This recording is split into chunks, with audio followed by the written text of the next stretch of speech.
Cette conférence va maintenant être enregistrée. Oh, so our recorder is speaking French today. I guess that means our colleagues at Benin were using it less. So thank you all for joining today. We have a very good attendance today. I'm looking very much forward to this presentation that we're going to have shortly. You all should be seeing my screen. And if you are live tweeting this, we are using the glorious hashtag of Shift the Power. Recently, we've enlisted a whole group of our former movement interns to also tweet along with us when we use that hashtag. So our agenda for today is, I want to welcome you all first. I'm John Coonrod. I'm the co-founder and coordinator of the Movement for Community-Led Development. And I especially want to welcome the representatives today from our new members. We have 3 new global members: Accountability Council, Islamic Relief, and Outreach International.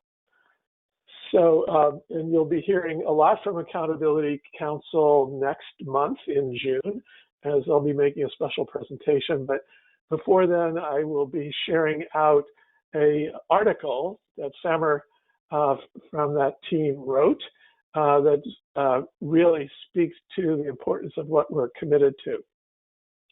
I'll give us a brief overview for those of you who are new or just enjoy brief overviews of what we're about in the Movement for Community-Led Development. And then I'll introduce our guest speaker from Unicef, Rania, who is going to present, as you saw in the announcements, the new minimum standards for community engagement that Unicef has recently adopted. We'll have an update on our work together on adaptation of the processes of community empowerment and mobilization during the time of COVID-19. We'll hear updates from our chapters around the world. And oops, this slide is obsolete. The next meeting is going to be June 24th. So to give you a brief introduction, many of us in civil society and implementers of programs in villages around the world have been very frustrated for decades because we could find small pots of money to fund work on nutrition, or a short-term project on nutrition, or a short-term project on health, or a short-term project on literacy or WASH, but that big blue circle of developing the capacity of local communities to make all of these things happen, there didn't seem to be any funding windows for that.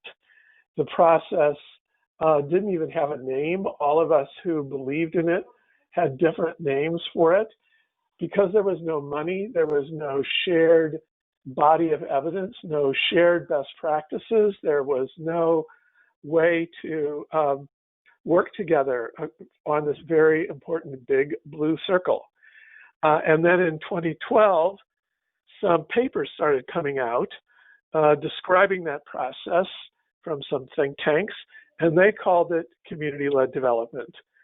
And as I discussed this with a number of civil society groups, and we read these papers, we agreed that, wow, these people really are on the same page we're on. Let's all call it community-led development.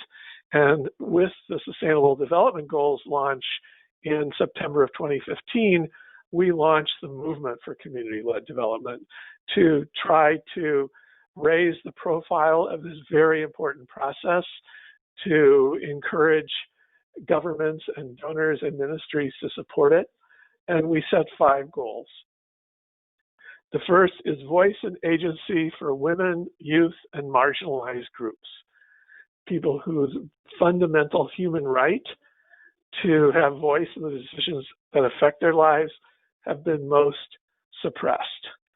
The second goal is to really transform public financing so that local communities have a fair share of public financing which we're pushing a norm of at least 20% of the public resources should be in the hands of local communities.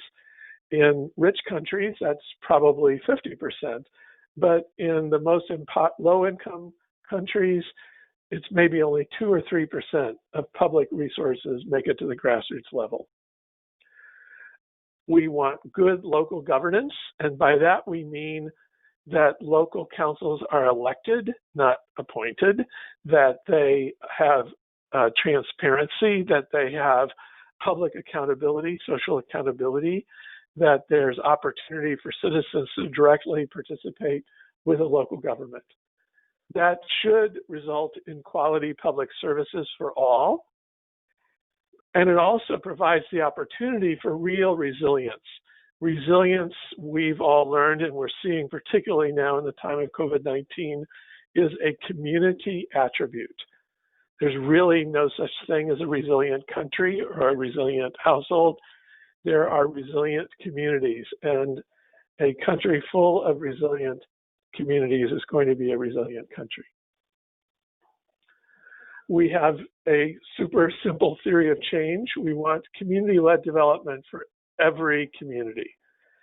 That means community mobilizers, facilitators, people who can break the mindset of dependency and clientelism with communities. We need hundreds of thousands of those working in concert. And that's going to require the blessings of our governments and their aid partners, and that's going to require advocacy. So a lot of what our movement does are these two big arrows, getting all the people together in a country who really believe in the power of communities to take charge of their own development and have developed the skills to facilitate that process, and a team of advocates to engage their local government and really show them that this is the right way to go. So we do this in many countries, and we have some regional coordinators. Some of you will hear from them today. In East Africa, Daisy Owamogoshu. In Southern Africa, Roland Kaucha. In West Africa, Pascal Jahosu. We have a number of individual chapters, a very strong one you'll hear from in Mexico. And then we're starting to get real participation from folks in Venezuela. And we work with a sister network called Login, Local Governance Initiative and Network, that covers the same agenda in South and Southeast Asia. So with that introduction, I want to introduce our special guest speaker, Rania Elasawi from Unicef. Many of you have heard me speak for months on the coming new minimum quality standards and indicators for community engagement. I was really honored to be invited to serve on the working group for this. And now I'm very, very excited that it's happening because UNICEF plays such a critical role in the world, and having them mainstream these kinds of principles is a really good thing. So with that, I'm going to stop sharing the screen and let Rania share her screen and introduce this subject. Over to you, Rania. So far, I'm not seeing you or your screen.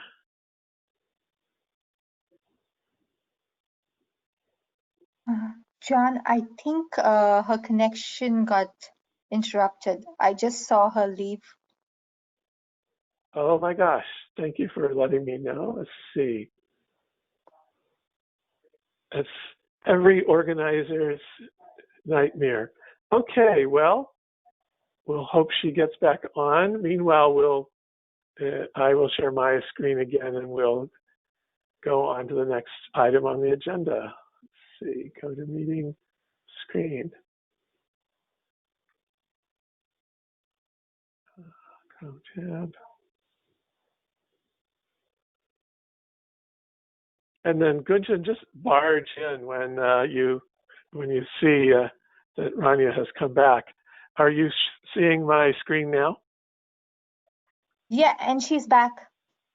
Oh, and she's back. Okay, well then. Rania, can you turn on your camera and mic, and then I'll stop sharing my screen. Thank you, John. Sorry, I had a technical glitch, so I actually had to log off and come back on. So, but anyway, so yes, I'm really pleased to be here with everybody today. I'm just going to load my presentation and then jump right into it.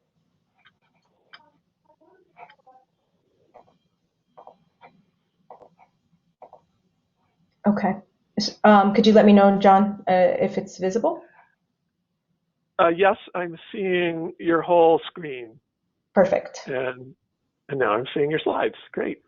Excellent. Okay, thank you so much. And honestly, it's a real pleasure to be here with everybody today. And I'm looking forward to really building on what you've already presented. And it's really great to hear from you about what the Hunger Project has been doing and the evolution of it. So I'm going to jump right into it. Just to mention a little bit about me, I'm Rania. I work with Unicef. I am with currently with the global team based in headquarters in New York. I've been working in country offices in the Middle East, in Africa, and South Asia for probably the better part of 15 years. And so having recently joined New York, it's really great to be at from a different perspective with an organization that is very much grassroots oriented. Among UN agencies, we very much work at the community level with a presence in more than 150 countries. And I'm pretty sure that a lot of you are quite aware of the work that UNICEF actually does. So I'm going to jump into what I'm here to talk about today, the community engagement minimum standards and indicators.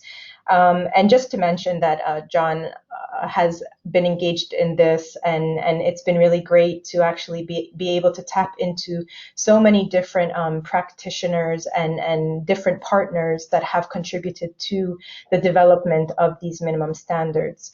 And so just a little bit about what were they inspired from. And I think, you know, as John had rightly talked about, what the SDGs and the opportunity for the opportunity the SDGs actually posed in repositioning the discussion around people-centered approaches, and realizing that the 2030 agenda for sustainable development could not leave out with the people. And I like to say that, quote unquote, with the people.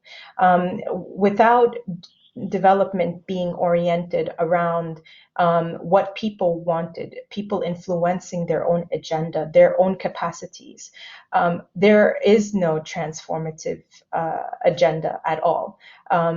Policy cannot be set without being informed by people's voices. But beyond that, it is about the meaningful engagement and the sustained engagement. These are relationships that are built over time. And so having said that, I think one of the tipping points also was the 2014-2015 West African Ebola crisis, which I was actually in Liberia during that time. And I think one of the things that the world actually reflected on back then, and fast forward to now during COVID, it was all about the people. It was all about behavior change. It was all about the resilience of the communities and who was involved to be able to get past that crisis. And I think that it's the same today.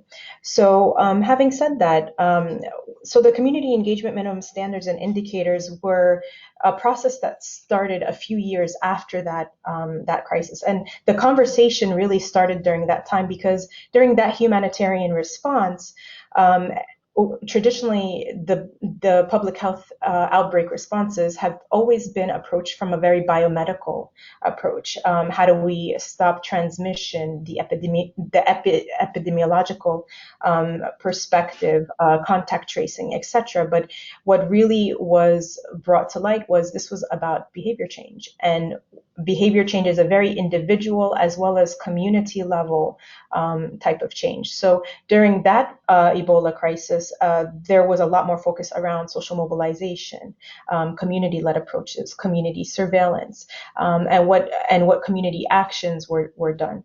So when this discussion started among humanitarian partners as well as governments, the call was made for, okay, we've been talking about community-led approaches for decades, actually.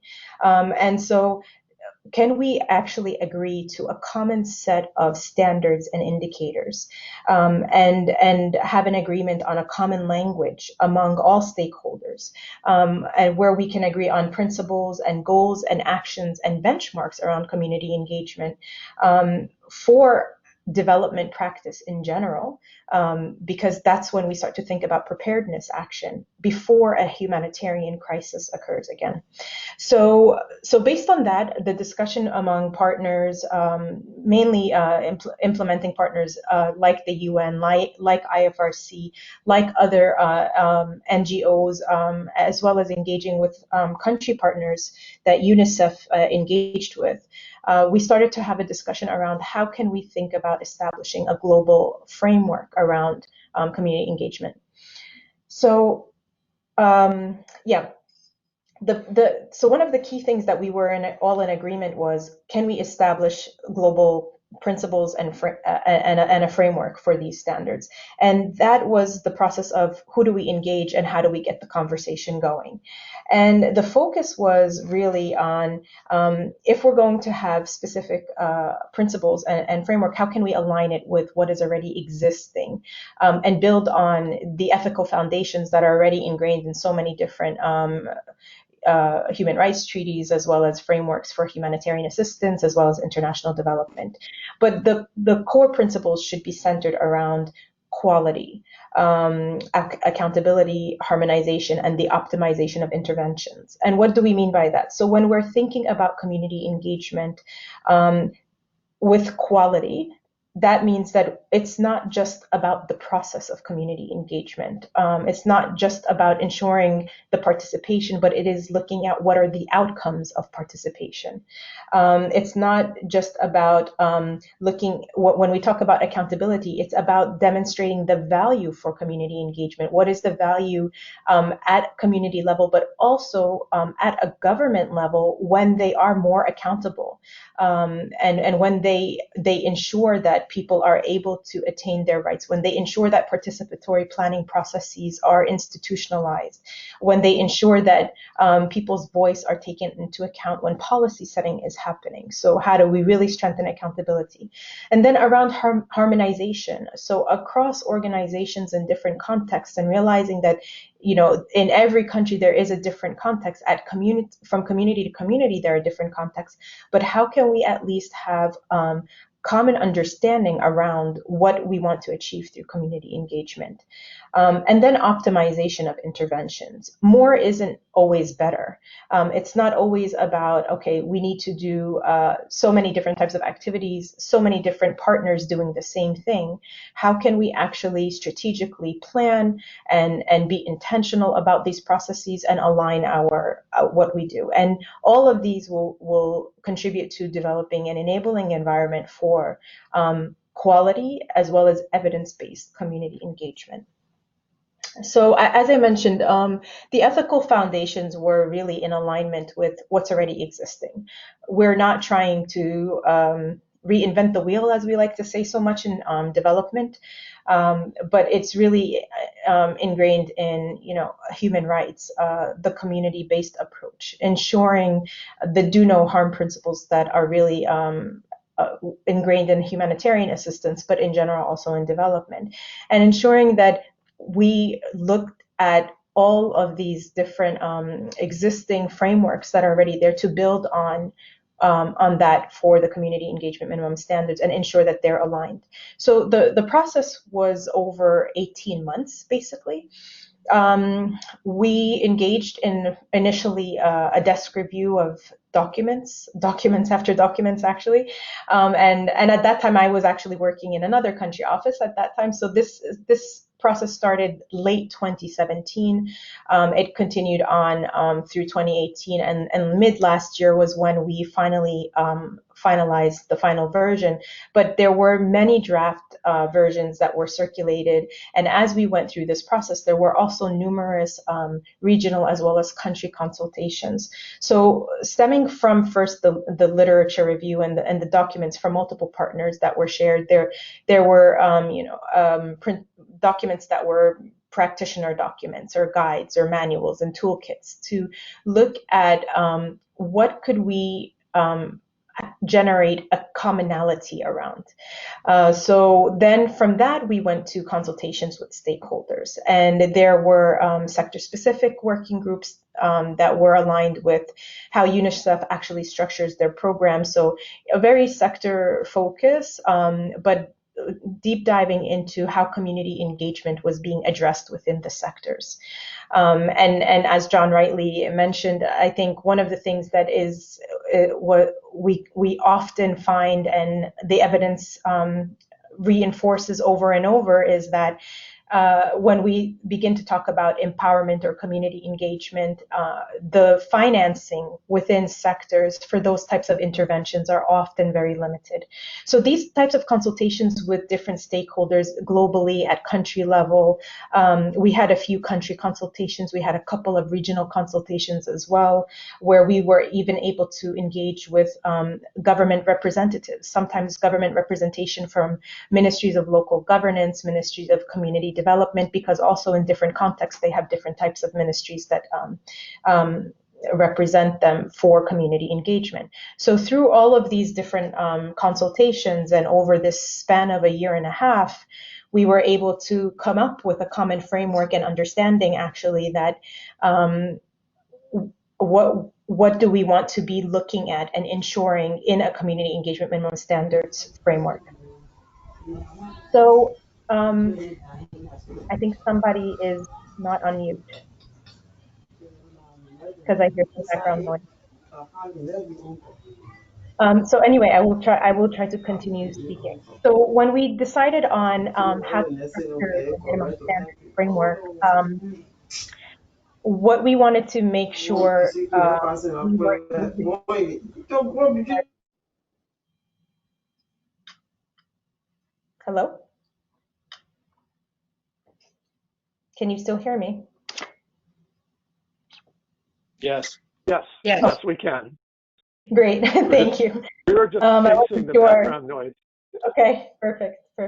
Okay, so getting into the minimum standards framework, so what we wanted to propose was that the standards and indicators would be a tool for development and humanitarian actors, and particularly actually governments as well as civil society partners that support these processes at a community level, and that the standards needed to be practical for practice. Okay, so practical for practice, but how would we think about the integration of these community engagement standards within project cycles or program development, methodologies, research methodologies, participatory approaches, and coordination mechanisms and platforms for community engagement? How would we also make the community engagement minimum standards speak to how resources were mobilized and leveraged,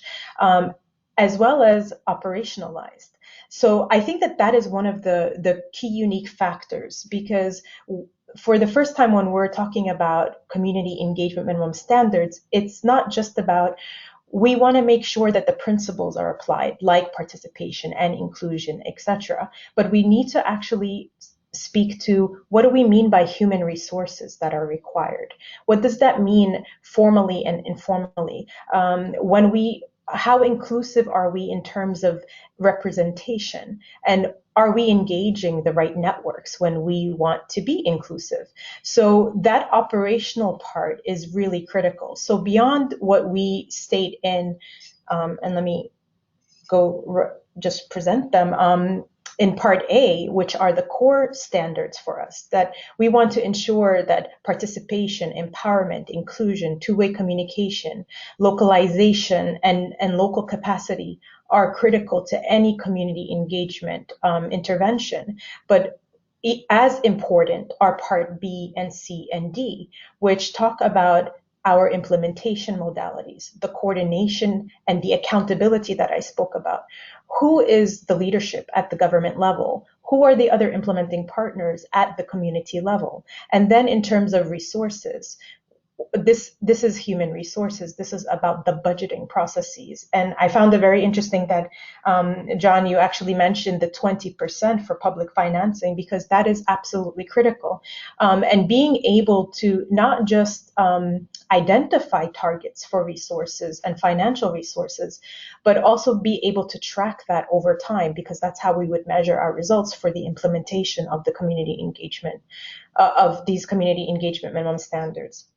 So the way that the document is actually structured, and I think that John has already circulated the link for it, for each of these standards, we've provided a common definition that has been, of course, as I mentioned, through all of the processes of the discussion and the literature review and all of this, these have become a common definition. And for each of these standards, there are defined actions. And then after the actions, there are proposed indicators for how would we monitor progress for each of these standards, for all 16 of them. And I know, oftentimes the non-community engagement, I'm pretty sure that this is not the issue here, but everyone says, oh my God, 16 indicators, 16 standards or 16 indicators, that's too much, that's never going to happen. And the intent also is not to say that every single standard and indicator will be taken up immediately, but we're saying at the bare minimum, if we are to be intentional and be structured and really look at the impacts of community engagement, these are actually the standards that need to be applied. So just to give a really quick idea, because I will be sharing the presentation, so I don't want to go too much into detail, but I think just to say, very clearly, what we don't measure and track is very difficult for us to, number one, generate the evidence on its importance, but number two, be able to show what its impact is, as well as the value out of it. The critical is,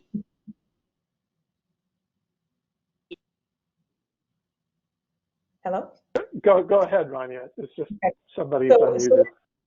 it was super critical for us to ensure that we not only propose standards, but we also provide possible suggested indicators so that we can illustrate what is it that we actually want to be able to track and measure as a bare minimum. So when you see the actual document, you won't find 2,000 indicators because that was also very impractical, although we did review more than 2,000 plus indicators.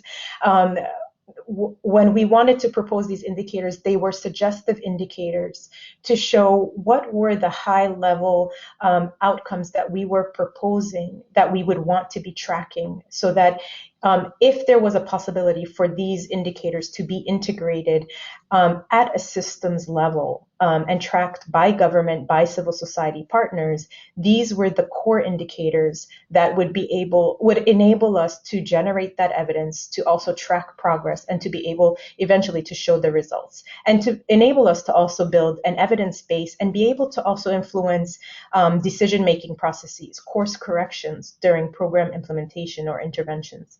So the way that the indicators were structured were, we've proposed indicators that would be taken up at national or local government level, and then indicators for civil society partners, and as well as indicators for community level that could be developed by the community as well, for them to be able to track their own progress and their own activities. So these are just an example of a few of them, and I'll just maybe pick up on a couple of them. For example, like when we're talking about empowerment and ownerships, for this, we there's one indicator that we proposed that look at the reporting mechanisms for identifying if work with existing community groups and institutions is locally supported, including for receiving complaints.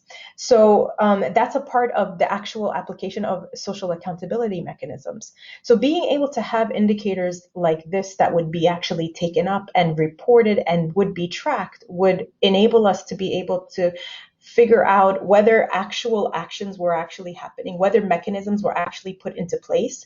Because if these mechanisms are put in place, they need to be planned, they need to be budgeted, and the progress out of what they actually do would show their viability, whether they are actually functional or not, and whether they are inclusive or not, and whether they are empowered to take decisions or not.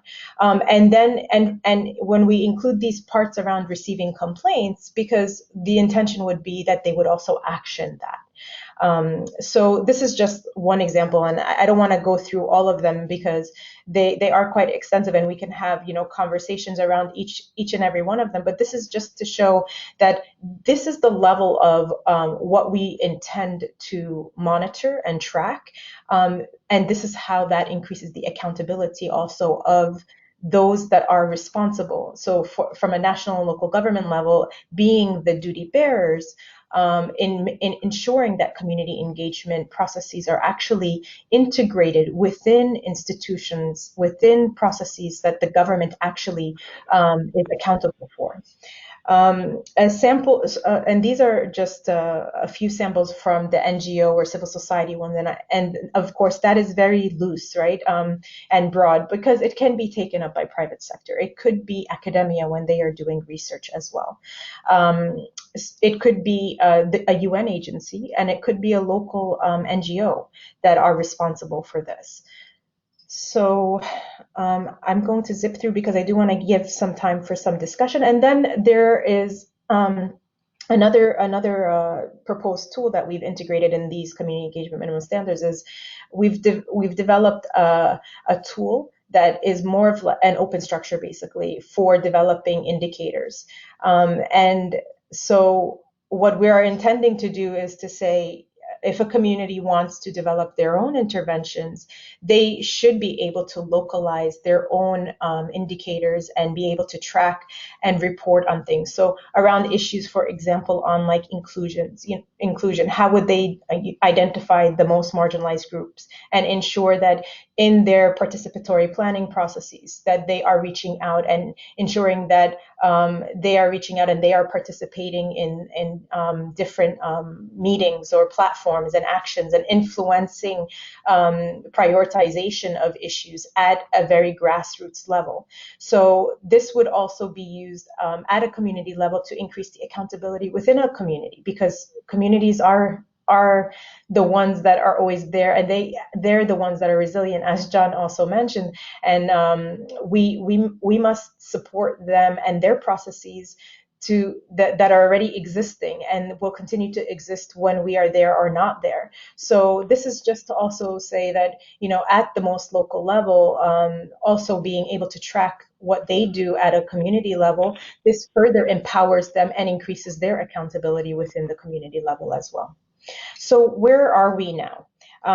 So as I mentioned, 18 months later, the community engagement minimum standards were launched officially, but they were often being used in so many different spaces as they were developing, actually. And it was very interesting because the appetite for them was, yes, of course, everybody knows community engagement is super important, but this is really great to actually have something that is a common framework for all of us. So unofficially, I think that everybody was actually using them and referencing them throughout the entire process, throughout the entire process of developing the standards. But officially after August 2019, I think that there was another shift where many organizations, depending on where they are in their own programming and planning processes, we're really interested in looking at the community engagement standards from an institutionalization perspective, and how they would be able to begin to integrate the quality criteria. So as UNICEF, from our perspective, what we have been focusing on is our own internal development as well as humanitarian assistance programming.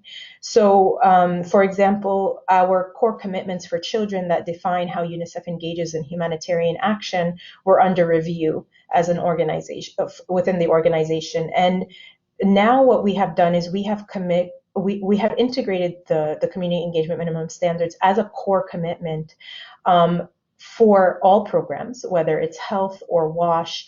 But what we've done is we've taken it to a different level, and on how do we articulate what a program intervention during a humanitarian context or response would look like for each of them. So this is a core organizational policy where we mobilize resources around that, we do planning around that, we do implementation around that. We've established monitoring indicators, core indicators for that, for the implementation of community engagement during humanitarian response across the organization. So this rollout process, of course, is a very extensive one. It requires capacity building. It requires working with so many different partners at global, at regional, at country levels. So this is one of the priorities right now within the organization, and as well in development processes.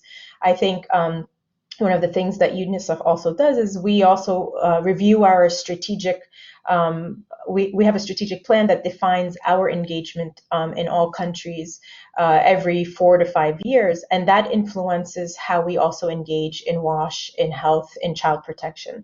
And what we've been looking at is how community engagement it should be more intentional and structured and integrated within these programs. So that's part of our own dissemination process within the organization. But in addition to that, how we work with different partners, global partners such as WHO, which are other UN agencies, but also the IFRC and different interagency processes. But in addition to that, also donors, multilateral institutions such as USAID, Gates Foundation, and different partners on what are their roles also in the uptake, and what would that look like? What type of actions and implementation can happen? And through these processes of disseminating the standards and working with these different platforms, we're actually developing actions or implementation actions with these different types of partners for the uptake of these standards.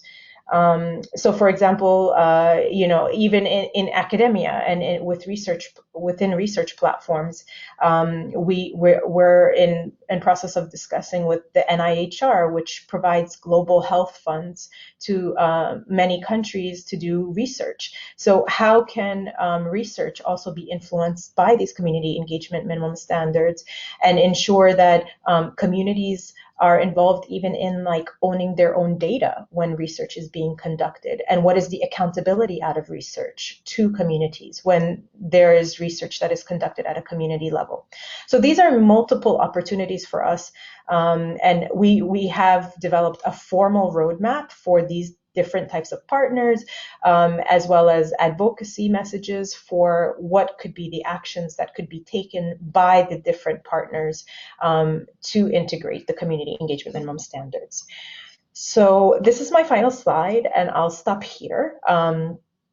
And because I think that it's such a great opportunity to have everybody on the line today from THP and really talk about or be able to address any of your questions around what would be the opportunities for this network to take up the community engagement minimum standards in the work that you actually do,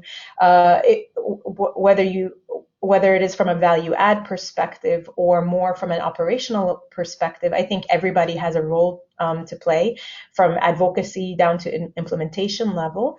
And then the other opportunity is for those organizations that actually have country presence. As I mentioned, UNICEF works in more than 150 countries globally, where the opportunities for collaboration in countries and particularly the coordination platforms and the programming support that UNICEF provides, we often work through development partner forums, and it would be really great for us to engage your organization and ensure that we can coordinate and work together better. And that's it from me. And over to you. Wonderful, Rania. Thank you. Congratulations for getting it this far, and thank you everybody who's joined. We're up to about 80 people on the line, so if anyone has a question of Rania, if you could maybe type it into the chat, that would probably be the most efficient way. Are there anyone have questions for Rania? This presentation, the recording, and her slides and the documents will be available on the Movement for Community-Led Development website. We've got one congratulations to you and a thanks, Rania. Hello. Hello, who's speaking? Is this Dr. Saidu?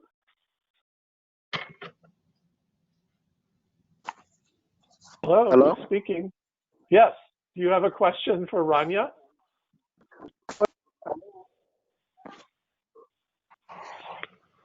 Yeah.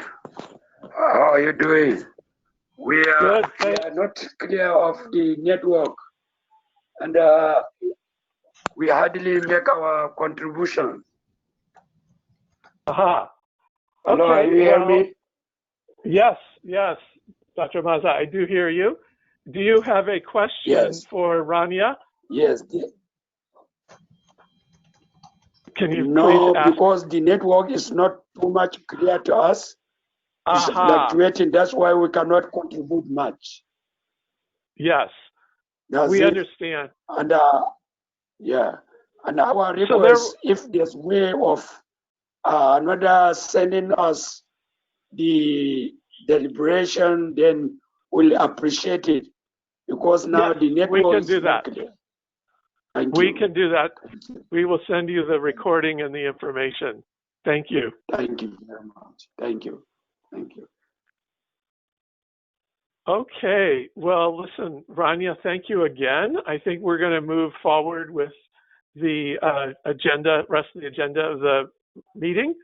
And you're getting applause from Dr. Rebecca there.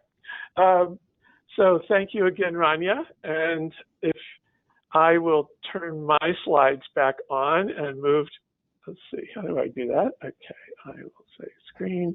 So John, there are a couple of quick questions. Should I try to respond to just a couple of them? That's why I turned my screen off, so that I can actually see. Yes, they must have sent them to you directly, because I wasn't seeing them on the chat. So please go ahead and answer the questions. Sure. So, I mean, I think there is Dinah Brown. She's asking a question about how are we disseminating to communities and supporting them to hold UNICEF and others to account for implementing them. I mean, so just to say that, we realize that this is a very long-term process, Dinah, and at the end of the day, just being able to establish the community engagement minimum standards, the principles, the framework, the indicators, it's a long process. And I would like to say that, there are several approaches from a UNICEF side. One is, I work at global level. There are people that work at regional level, and there are those that work at country office level.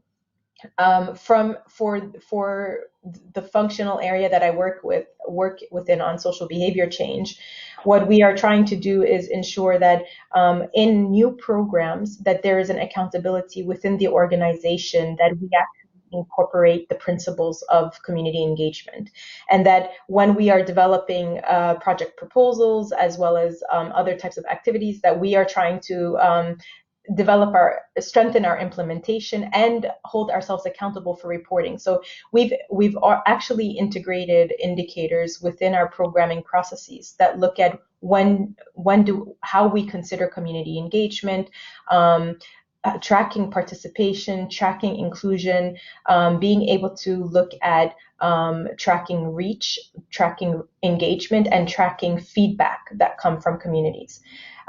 This is by no means, I mean, again, this is establishing indicators, but it is one way for us to formalize and strengthen some of the processes that we already have ongoing.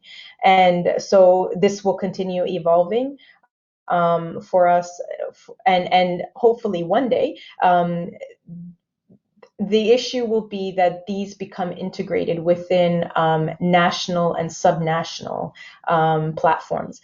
And that's what the goal of the work that UNICEF mainly does, for this to be an accountability at a local governance level. I mean, that's one of the positive things for UNICEF is we also work within the social policy and local governance sphere. So we do a lot of work with local governance now to integrate participatory planning and budgeting indicators and frameworks so that we can try to track this over time.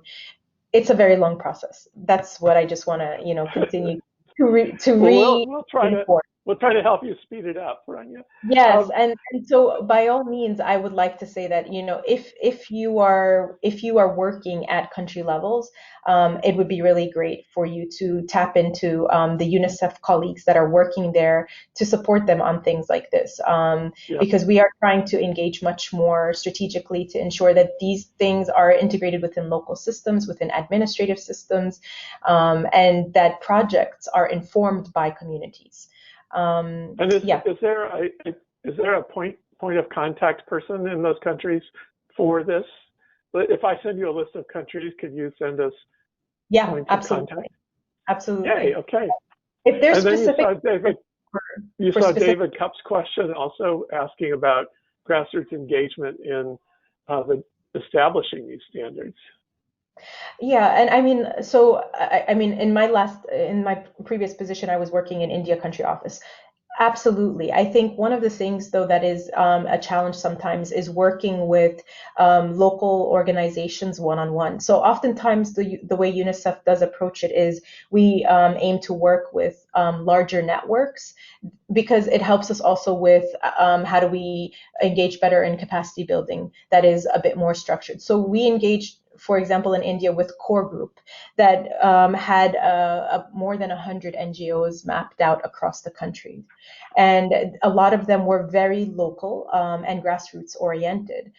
So building the capacity of national platforms that would then work within the communities is one of the things that we often do. So definitely UNICEF country offices usually have a point person there. We can link people up so that it would be much more practical for them to have discussions at a country level, because then they would be able to understand the way we have certain partnerships and be able to guide us in certain times where, maybe we are not working with the right partners. Maybe there are other partners that need to be at the table. So, and I think that is one of the things that UNICEF does play a good role in also ensuring that we have diverse civil society partners. So just to mention that. Very good. So I'm going to take the screen back and we're going to continue on with our program. But thank you again, Rania. It was a great presentation. We're looking forward to engaging with UNICEF everywhere, always on this. Great, and it was my pleasure to be here. I'll stay on a little bit for the COVID-19 one to listen in a little bit, and if there's anything that I can offer, I'll follow up with you too, John. Great, wonderful. Thank you, everybody. Okay. So as you know, we have this whole amazing process going on. We've now had 2 big calls, even bigger than the global call, on adapting community-led development strategies and programs to the COVID-19 situation. The one was on April 21st. The last one was just last week. These were organized by Nellie and Gunjan. And Nellie, do you want to give us a brief update on the latest process that took place? Sure thing. So yeah, as you mentioned, we had our second call. Maybe some or many of you were on that. We were looking at continuing to look at adapting CLD processes in light of COVID restrictions and impacts. So that's both the legal restrictions around shutdowns and social distance or physical distancing, but also the emotional and psychological impacts. So the first call that was in April focused more on what could be adapted now, brainstorming big ideas around the restrictions that we were facing across 4 different kinds of barriers that led us to not be able, or continue to leave us to not be able to hold large meetings, or for staff and facilitators and animators to travel to communities. But the second call that was held last Wednesday began to look forward a little bit more. So how should programming evolve to be better prepared for crises like this, whether it's another wave of COVID or a different kind of crisis that has similar barriers, one or multiple. In a lot of places, restrictions are starting to ease, but they may return if a wave of infection happens again. So what can we do in the next 6 to 10 weeks if restrictions are easing, or if they're not, but also then long term? That call built also on a reflections paper that was put together following the first call in April. We circulated a draft of that for feedback, and we'll be sharing the final version of that soon. That paper looked at some of the emerging themes that are coming out, including having a community of practitioners on this topic, both to have support for everything that everyone's facing personally and in their work, and also to share ideas, to learn from past experiences. 79% of respondents in the first call said that they faced similar kinds of barriers from other crises, whether that's Ebola or flooding, tsunamis, typhoons, violence, terrorism. We were reminded to follow communities' lead, even in times of this, the limits of technology, that sometimes that's not the right answer, and also that government policies alone are not the only right answer. We have to come up with different solutions for different people. And finally, that we were really caught off guard. We weren't prepared as a community to adapt to this immediately. So we had 2 questions from that paper that we started to explore on the call, and we hope to continue, which is, to be better prepared next time. One, should crisis preparedness be more integrated into our regular programming, and what might that look like? And also, what functions and roles could be transferred to communities so that they don't have to halt in the same way? So essentially, how could this experience actually spur us to be even more community-led in programming? We will be sharing that reflections paper, the final version of it. As mentioned, there's a summary of Wednesday's call on the MCLD website, and we'll also be putting together a draft of a second reflections paper, building a series. There'll be another call in June. There was a lot of support to keep having these monthly meetings. So we will pursue that. There was also interest from a number of different corners in having a working group to do some more dedicated ongoing work. So we're going to explore that, and we'll be eliciting feedback from people and updating everyone as we go. And then the last thing I just wanted to remind everyone in terms of the COVID initiatives is on the website. I think Gunjan's going to put a link in. There's a innovations database where we're collecting or collating the different kinds of activities that communities and CLD organizations are doing to address COVID. So that's not the regular programming. Those are things like setting up tippy tap or hand washing stations, making masks, distributing aid and food, all kinds of things like that. We'd love to be able to showcase these and collect them all in one place. One is a way to share ideas, and also as a tool for all of us to demonstrate why it's so important to have community-led development processes in place so that they can mobilize and respond really quickly. I think that's everything. Gunjan, is there anything else we should raise at this point? We'll send around dates for the next call as well as all of the different documents, and as always, would very much encourage and love everybody's continued active input and participation in these conversations. Thanks, Nelly. I think you covered everything, and I have put in the chat box links to the page where the meeting documents are, the reflections paper, and also the innovations database. Thank you. Thanks.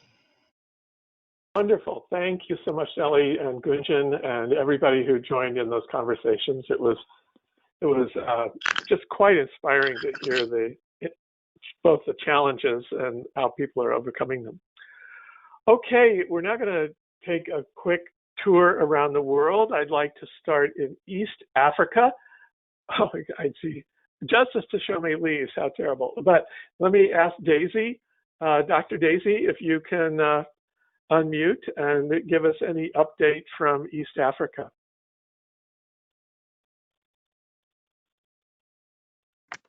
Hello, everyone. Nice to see a lot of people today. Yeah, I'm here in Kampala, Uganda. Yesterday, we had at least a partial lockdown where they allowed some private cars to be moving about. So hopefully we'll be out of this lockdown sooner than later. So some of the highlights I have for Uganda is that as a chapter, we had actually one of the major meetings since the lockdown about 2 weeks ago on the 15th. And most of the members were really happy to connect again and to be able to learn from each other what we are doing. We had been communicating through the group, but we realized this coming together was also a space to share more deeply on what we are doing and also to learn from each other. So we had that as a major activity for the Uganda chapter. And some of the issues which came out was that we can still learn from each other. We realized we are doing some things, some are being done one way, some are succeeding, some are reaching more people, and also looking at some of the challenges which some of the members were facing. So that was very, very good. At the end of the meeting, we came up with a statement which was more like a call to action again to the government, to other civil society members, and to ourselves on what actually needs to be done, how far we have come, and where we are headed. It was published in one of the major newspapers, and also is being shared on Facebook and other social media. So we are getting a lot of response from some of the members of the readership on what can actually be done to address the COVID pandemic. In the same statement, in the same meeting, we also realized that the government COVID response plan was sort of top-down and was not incorporating some of the concerns of the communities and maybe also the civil society. So we also agreed and are inputting into the government COVID response plan. I also realized it stops at how do we stop the spread, but it's not going on to empower communities after. So we are looking at how we can include the after. How do we come in as civil society? How do communities also participate in an issue that actually affects them? So that we thought that was really very key, and we also had a participation from the National NGO Forum, which is sort of an umbrella organization for all NGOs in Uganda. They were also participating, and they are the focal point person with the focal point organization with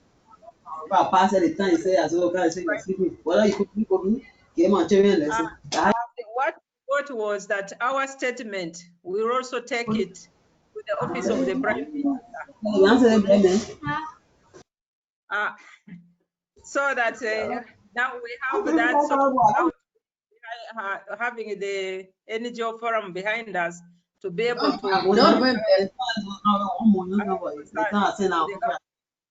through the office of the Prime Minister. So that was what we've been doing.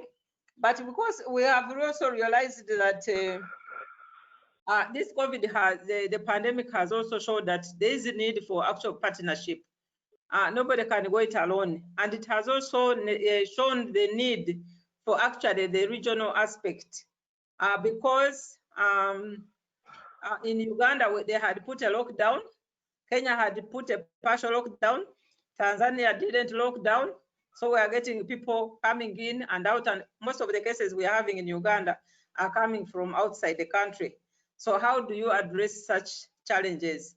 So the need also to work at a regional level came in strongly, and that is something we are also looking at, thinking of on how we can utilize that space.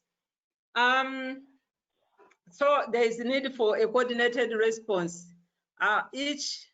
Maybe like the way we had realized actually community-led development, you can't work on it alone. The COVID pandemic has shown it clearly that there is a need for a coordinated response. You can't go and mobilize here, maybe take a message, somebody comes with their own message, another one comes with another message or something else. It all becomes sort of mixed up. So that one came out clearly. And also the need to adapt again for the chapter to adapt to these emerging needs. And one of the key emerging need was the ICT, the use of the phones, internet, and all that virtual communication. That has come out strongly, and within the COVID, and also we see it applying after. So those are some of the key. We have also, I think, been publishing some articles in the newspapers as we go along on what we are doing, what is happening, and this has also received some positive response. Good, just for the rest of the regions, the areas, I think, yeah, Teshome is here, but in Ethiopia with the COVID, the chapter didn't or has not been able to continue effectively. Same with Rwanda. Maybe Anne can add on for Kenya. So that's it. Okay. Okay, Daisy, thank you so much. Let me call on Arthur and Kosi to tell us what's happening in Southern Africa. If you unmute Arthur. Thank you. Yeah, thank you very much, John. Hello, everyone. My name is Arthur Nkosi. I'm the Country Director for Core Africa in Malawi, and I'm going to be representing Rollins in Southern Africa as to what's happening. For the chapters, I'm going to be talking about Zambia as well as Malawi. So I'll start off with Zambia and just share with you as to what's been happening in the chapter here.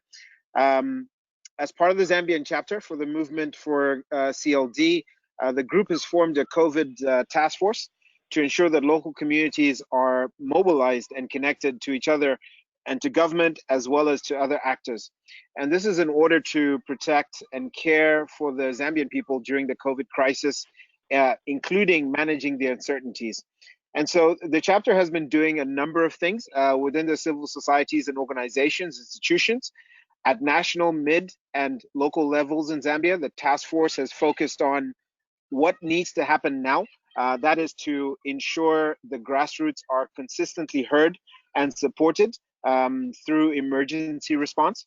Also looking at what will be the new normal and how can we help Zambian communities adapt their mindsets to take action based on the unfolding new normal. And so looking at ways on how people are coping at this point in time. Lastly, the Zambian chapter is also looking at how can we emerge from this stronger, more resilient, and ready to face development challenges and future disasters, looking at sustainable challenges. Currently, the chapter is working on working in close coordination with the government national COVID response team, with a focus on community engagement, and also identifying and sharing chapter members' innovations that are taking place to strategize on how they can build community engagement at local levels. The next I'm going to talk about is Malawi. And in Malawi, we are currently embarking on a media project where we are going to create a panel discussion hosted by the Malawi chapter for CLD. We're going to be involving a number of different players at the national level. The Malawi National Task Force team, which has been nominated by the president. We're going to be having a member from that team to talk. We're also going to involve members from the NGO community, the NGO board, which oversees all the NGOs within Malawi. We've got over 3,000 NGOs in Malawi. We're also going to be involving private sector, religious leaders, and community lived experience members so that we can have that community engagement as part of the panel discussion. We're currently in the process of developing a draft one-pager, which we are going to present to the National COVID Task Force and look at ways in which we can set up with the different medias in the country to reach out to the community that are in the rural as well as in the urban. From that point, we want to try and share as much information as possible through the Ministry of Health and other players on how we can respond actively to the COVID-19 pandemic. But at the same time, we're also going to continue on with these discussions. This is not only going to be a one-time media approach. We're going to have a number of series where we are going to engage with the community and get feedback to see how can we involve the community in developing the best COVID-19 response. So right now, John, those are the updates that I have from Southern Region. Thank you. What wonderful, Arthur. Thank you so much. Okay, Pascal, if you're on, it looks like you now have a microphone that works. Do you want to update us from West Africa? Sure, John. Thank you. Hello, everyone. I'm Pascal, the Regional Director for West Africa Hunger Projects, and I'm coordinating the MCLD activities for West Africa, 12 countries. And in terms of updates, in West Africa, we have the major projects focusing on support and strengthening the resilience of communities to fight COVID-19 and ensure the achievement of the overall sustainable development goals. Same thematic, because if we look at the involvement of the government, the private sectors, the funding agencies, and individual as well, we take the case of Benin, where we have in 1 month span of time mobilized more than $4 million to support the effort to fight against COVID-19. This is really enormous because without any projects, people come voluntarily to support this effort at the national level. And we build on this saying, if we consider all the sustainable development goals as urgent matter, and having the government and the funding agencies, every stakeholders involved, as we have the case for the COVID-19, moving towards the achievement of the Sustainable Development Goals could come to reality. That is one project we are focusing on. And specifically talking about COVID-19, all the chapters in West Africa are focusing on this, and we have 4 steps. And considering what I have just said, we focus on the partnership with the government, all the civil society association, and I will mention that on the platform of our chapter now, we have more than 1,000 civil society in Benin. And we'll talk now about Nigeria, who is a very new chapter. We have about 30 now members, and we are focusing on COVID-19 with 4 steps. The first one is to make sure that at the community level, particularly in a rural area, we make sure that people understand that COVID-19 is real. And the second part of the work is focusing on the measure recommended by the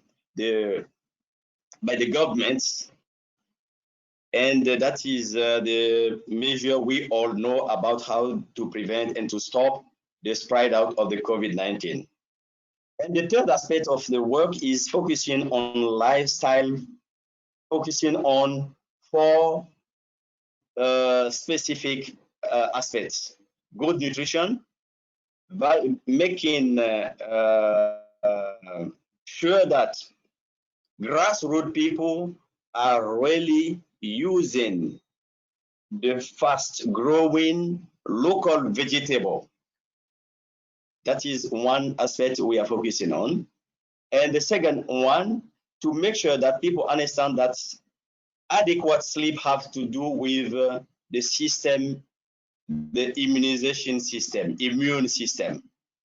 And the third aspect is physical exercises. And the fourth is to avoid stress. One thing I would like to stress on, how to make sure that while we are dealing with those aspects, we make the link with our CLD as a transformative community change process. And that is the core aspect we maintain in how we communicate and how we shape actions. And one thing I would like to mention is very specific to Benin. Benin is a municipal election, and deliberation has been published last week. And our chapter wants to come again with commune and municipalities to make sure that there is a contract between communities and the leaders, those who will be taking the lead of local governance very shortly. We are discussing again this project with the National Association of Communes and 2 projects who are specifically dealing with local governance. And I will finish with if Dr. Rebecca is, yes, I can see she's there, to have a brief update on what is happening with the new chapter in Nigeria. Thank you. Thank you, Pascal. Dr. Rebecca, are you there? Yeah, thank you, Dr. John. Rebecca's there. You're muted though, Doctor. You have to click on the little microphone that's red and make it green. Oh no, that's the screen sharing. Oh, look at that. Wow. Good job, Doctor. Look at that. So this is the Nigerian chapter. Woohoo! We are 30 now. And in this group, we have all categories of people, organization. We have those who are working among women and girls, and we have those who are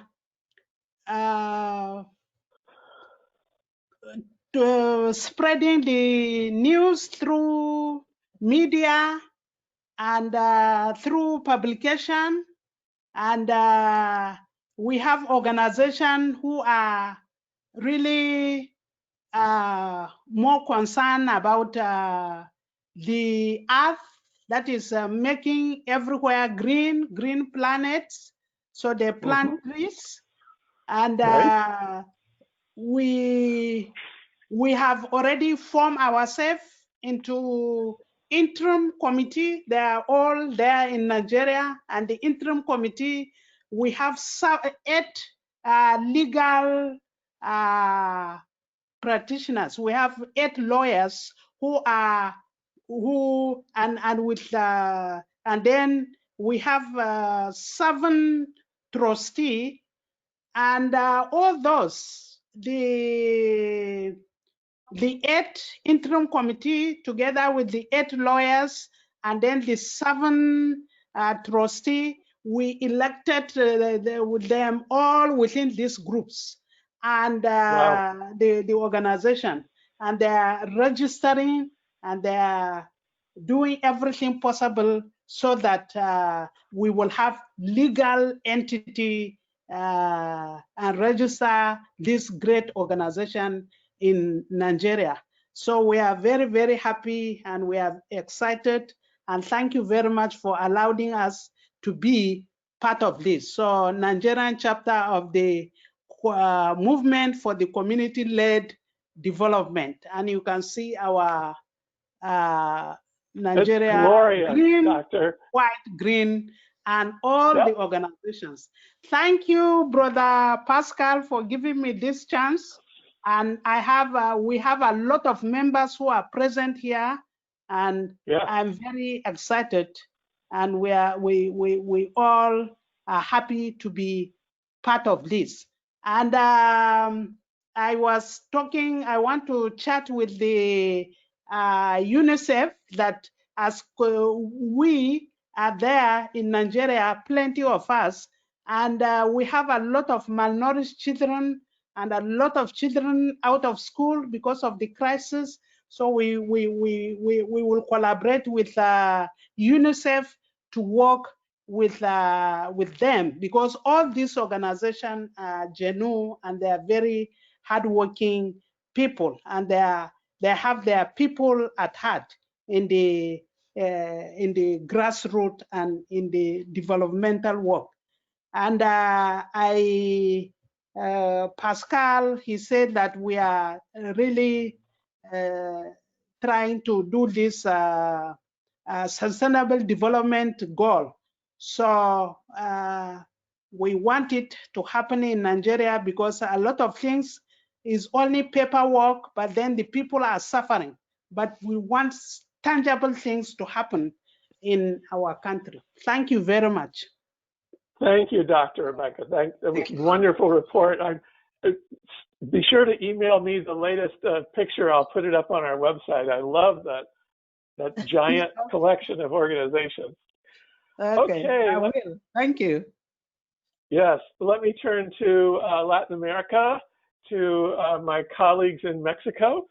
Is there anyone there who can give us a report? Diana, are you there? Yes, I'm here, Please. John. Thank you. So this is Diana from the Hunger Project Mexico, the Mexican chapter.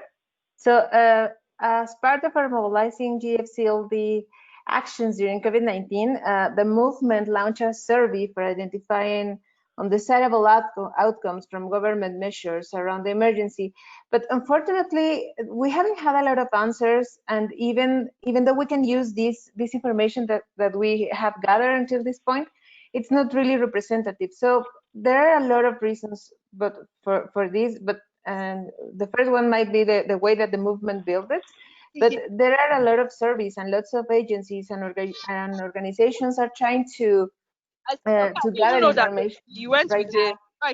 And we know that it's understandable, but we need to avoid tiring communities. So we're also and also gathering information is a matter of responsibility to integrate communities into spreading the results. So more than develop new instruments or surveys, we want to identify similar instruments and try to coordinate efforts. So we're preparing a process with UNDP instruments for identifying actions during the recovery phase around food security and economic reactivation in rural communities. This is both for information, but also we want to start this partnership with UNDP. And besides this, we've kept translating information to local languages in partnership with some organizations of the movement, but also with the United Nations Population Fund. And also we're also starting bonding with OCHA for extending actions beyond humanitarian action, and that their activities have a community-led approach. We want to build up local communications to enforce gender-focused approach into the COVID response. And we also want to make visible and detonate questioning about the COVID response from a comprehensive perspective. And finally, we're going to have 5 webinars in the next couple of weeks. One of them is in the week of evaluation, and what we want to detonate these conversations and building knowledge and gathering data. We have some other webinars with youth and SDGs and localizing SDGs. So we will keep communicating this to you with our results. And this could be all from the Mexican chapter. Thank you. Okay, thank you. So let me, I'm going to go back and give an update on where we are in our numbers of people. So as you all know, most of you get emails from us every month, and you may see that we had in this month a big jump, more than a 10% growth in our overall membership. The most spectacular one, going with 20 people in the mailing list from Nigeria, from not having any mailing list at all just a few days ago. And then the research and evaluation working groups have been growing quite steadily. You'll see we're now up to 120 in the research group, and I don't know how on earth you manage 120 people, you and Natalie now. So that is our overall growth. If you have friends who aren't receiving our monthly updates, who would like to be notified of our meetings and the outcomes of the meetings, or your own country mailing list, just go to the MCLD.org website and the /subscribe, and you'll see all the links for subscribing from different countries or for the main group. Our next meeting is going to be on June 24th. As I mentioned earlier, I had never heard of this group, Accountability Council, before I read their article by Semmer, who's the fellow there on the right. Well, anyway, he's the fellow that's on the screen there above the word Wednesday. And he wrote this really excellent article, and I will send everybody a link to it before you join them next time. But Accountability Council is a group of lawyers. I think one of their colleagues is on the call today. And they have team on the West Coast and the East Coast here in Washington. But they have been really successful in getting some of the really big organizations to be more accountable and to stop doing harmful things. And so they have a very community-led approach, and we'll get to hear about some of their initiatives next meeting. As you also heard, there will be another COVID meeting that will be happening in June before our end of the month meeting, and you'll get a notice of that very soon as well. So with that, I want to thank everyone for participating today. It was another record attendance for our global meeting, and want to thank all of you for your listening. Yes, please go ahead. Sorry, hi, this is Ann Hendricks Jenkins with the Movement for Community-Led Development. Quick announcement. We have a new co-chair for our research working group. Dr. Nanette Barkey has stepped up and agreed to help co-chair the working group. So we are so excited to welcome her as a co-chair, and also want to thank Janet Edmonds from Conservation International, who co-chaired the group for several years and needed to move on recently after doing an epic job. So thank you, Janet. Welcome, Nanette. And anyone who wants to know more about the research working group, feel free to get in touch. Thank you. Okay, so the other working group that I would like to heavily promote here is the communications working group. If you are using social media, Twitter or Facebook, to promote the ideas of community-led development, we'd like you to join the communications working group so that we can say in communications we're really trying to get our messages, particularly, for example, last week was the World Health Assembly. We really bombed them with tweets left and right about the importance of community engagement and community health. We'll be doing the same with other important meetings that are coming up. Whenever policymakers gather and look at their Twitter, we want them to see us. So thank you all, and I will send out the recording later today. I'll send out the notes later today, and we'll see you next month. Thank you all. Thank you, everyone. Goodbye. Thank you, John. Thank you. Bye-bye. Thank you, everyone. Bye. Thank you. Bye. Hey, Andrea. Good to see you. Thank you. Bye-bye. Bye-bye.